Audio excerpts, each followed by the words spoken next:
नमस्कार दोस्तों, मैं एक बार फिर से आपके सामने हाजिर हूँ। आज हम अभ्यास और प्रश्नोत्तरी देखेंगे 1.3 अपूर्व अनुभव का। कक्षा 9 का है। आशा है आप लोगों को पाठ पसंद आया होगा। इसके अभ्यास और प्रश्नोत्तरी रह गए थे, वो हम आज के वीडियो में पढ़ने या देखने वाले हैं। तो आइए शुरू करते हैं और देखते हैं इसमें पहला प्रश्न क्या है। पेड़ पर चढ़ना एक सुखद अनुभव है, इस पर अपने विचार रखिए और बताइए कि यासुकी चान इस अपूर्व अनुभव से वंचित क्यों था। पेड़ पर चढ़ना एक सुखद अनुभव है, इस पर अपने विचार रखना है। तो हम बता सकते हैं कि पेड़ पर चढ़ने के बाद नीचे और ऊपर दोनों तरफ हमें रंगीन नज़ारा देखने को मिलता है, और उस पर चढ़ते समय जो मेहनत लगती है, उसके बाद जब हम पेड़ के डालियों पर पहुंचते हैं तो हमें अपूर्व अनुभव एवं बहुत सुखद अनुभव होता है। और इसका अगला है, यासुकी चान इस अपूर्व अनुभव से वंचित क्यों था।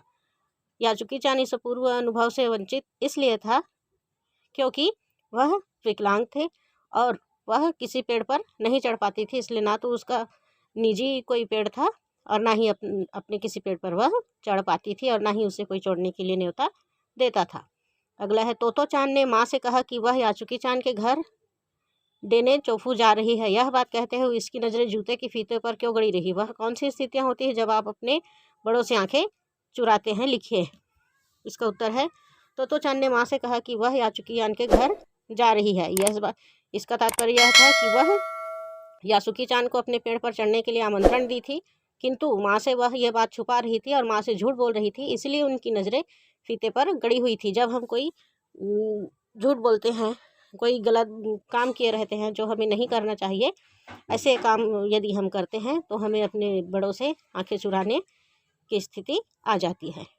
अगला है, तोतो चान की हार्दिक इच्छा थी कि यासुकी चान उसके पेड़ पर चढ़े। आपके अनुसार वह कौन से कारण रहे होंगे जिसकी वजह से तोतो चान उसे अपने पेड़ पर चढ़ाना चाहती थी।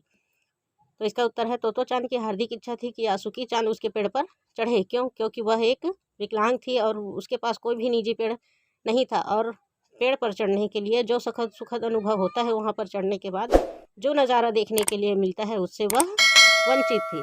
इसलिए वह चाहते थे कि जो अनुभव पेड़ पर चढ़कर हम करते हैं वह भी यही अनुभव करे।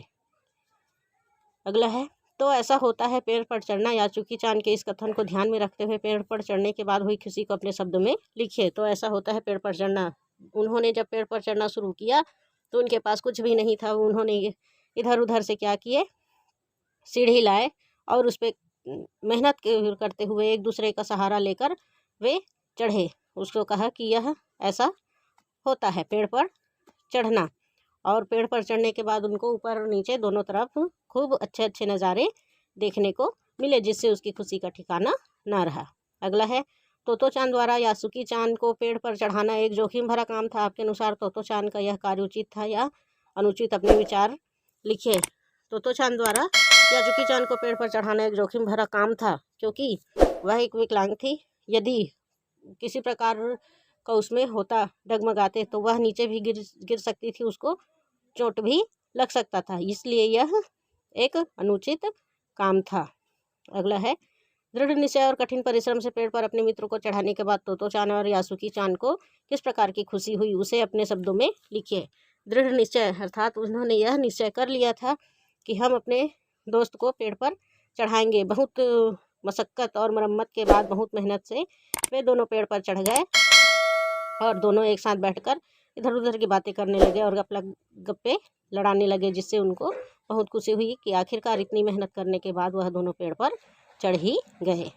अगला है, यासुकी चान के लिए पेड़ पर चढ़ने का यह पहला और अंतिम मौका था। सोचकर बताइए लेखक ने ऐसा क्यों कहा होगा।